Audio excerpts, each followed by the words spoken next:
Breaking news చూస్తున్నాం. తెలంగాణలో సర్ప్రక్రియ కొనసాగుతున్న నేపథ్యంలో బీఆర్ఎస్ పార్టీ కీలక నిర్ణయం తీసుకుంది. పార్టీ అధిష్టానం ఆదేశాల మేరకు బీఆర్ఎస్ నేతల ఉన్నత స్థాయి బృందం ఇవాళ ఢిల్లీకి వెళ్లనున్నది. సాయంత్రం 4:30 ఎలక్షన్ కమిషన్ ప్రధాన కార్యాలయంలో కేంద్ర ముఖ్య ఎన్నికల కమిషనర్తో ఈ బృందం ప్రత్యేకంగా సమావేశం కానుంది. ఈ ప్రతినిధి బృందంలో బీఆర్ఎస్ ఎంపీలు వద్దిరాజు, రవిచంద్ర, రాజ్యసభ సభ్యులు దామోదర్ రావు, బండి పార్థసారథి రెడ్డితో పాటు మాజీ ఎంపీ వినోద్ కుమార్, బీఆర్ఎస్ ప్రధాన కార్యదర్శి సోమ భరత్ కుమార్ తదితరులు ఉన్నారు. ప్రస్తుతం తెలంగాణలో కొనసాగుతున్న సర్పై కేంద్ర ఎన్నికల సంఘానికి బీఆర్ఎస్ ప్రతినిధుల బృందం పలు కీలక సూచనలు చేయనున్నది.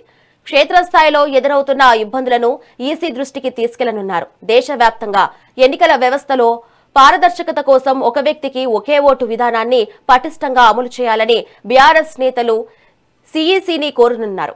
ఒక వ్యక్తికి వేర్వేరు ప్రాంతాలు లేదా రాష్ట్రాల్లో 2 ఓట్లు ఉండటం వల్ల జరుగుతున్న అక్రమాలకు అడ్డుకట్ట వేసేలా చర్యలు తీసుకోవాలని ఎన్నికల సంఘానికి విజ్ఞప్తి చేయనున్నారు.